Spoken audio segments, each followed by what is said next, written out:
Pusaka kepemimpinan memang menjadi salah satu dari barisan pusaka paling dicari. Tidak lepas dari angsar atau tuahnya yang keras, pusaka kami kali ini memiliki keterkaitan sejarah dengan tokoh besar di masa lampau seperti Raja Majapahit dan Sunan Kalijaga. Selain itu, pusaka ini mampu menandingi keris Nogososro yang sangat legendaris. Kekuatannya yang hebat membuat pusaka ini disandingkan dengan Kiai Nogososro untuk mengawal Majapahit. Pusaka ini memiliki tuah untuk kepemimpinan, kehormatan, serta memancarkan aura kewibawaan sehingga setiap orang akan tunduk dan takluk kepada pemegang pusaka ini. Kekerasan energi dari pusaka ini akan menghadirkan naluri keberanian dan ketegasan dalam memimpin maupun sikap keseharian dalam hidup. Semua itu tertanam sejak saat pusaka ini diciptakan, karena hal tersebut menjadi salah satu doa dari penciptanya. Mari langsung saja kami babarkan, supaya tidak tersesat.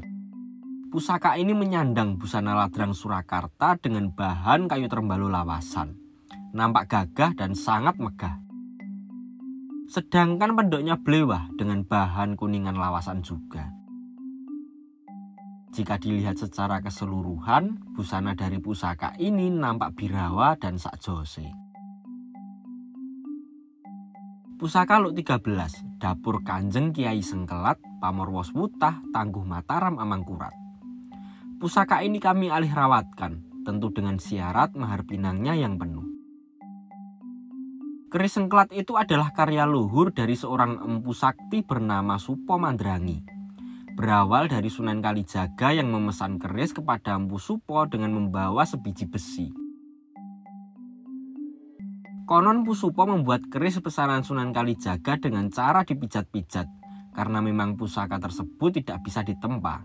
Setelah jadi ternyata keris tersebut membuat penciptanya takjub termasuk Sunan Kalijaga sebagai sang pemesan.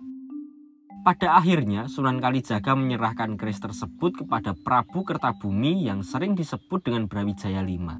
Hal ini adalah langkah cerdik dari Sunan Kalijaga untuk membangun diplomasi politik dengan penguasa kerajaan terbesar di tanah Jawa. Beliau juga menyampaikan bahwa keris Sengkelat hanya cocok untuk seorang raja dan pemimpin besar, tidak cocok untuk pandita atau ulama.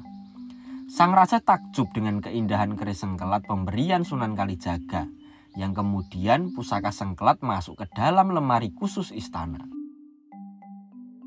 Disebutkan dalam serat Centini, Sengkelat ginito, makna niro yeku urupe ngati, murate patrap linuhung, dineto rahsaniro, ing sarino kalawan sakwenginipun, tangi lungguh mlaku nendro, duga-duga aywokari. Maknanya yaitu nyala hati, maksudnya perbuatan luhur. Adapun rahasianya dalam setiap siang dan malamnya, ketika bangun, duduk, berjalan dan tertidur, berpikir matang jangan ditinggalkan. Dapur Sengkelat dirancang sebagai lambang nyala hati. Hati yang menyala artinya hati yang hidup, berkobar tekad untuk melakukan perbuatan luhur. Bukan hati yang mati dan tidak tergerak kepada kebaikan. Rahasia yang tersirat dari dapur keris ini supaya manusia di dalam setiap waktu, di siang hari maupun malam, ketika bangun, duduk, berjalan dan tertidur, untuk selalu berpikir matang. Jangan meninggalkan pertimbangan baik dan buruk, pantas dan tidak pantas. Sedangkan duga-duga artinya memperkirakan suatu perbuatan boleh dan pantas kita lakukan atau tidak, serta bagaimana hasil atau akibat dari perbuatan tersebut.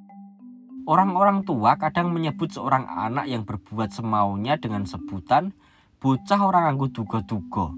Artinya seseorang yang tidak mampu memperkirakan hasil dari perbuatannya.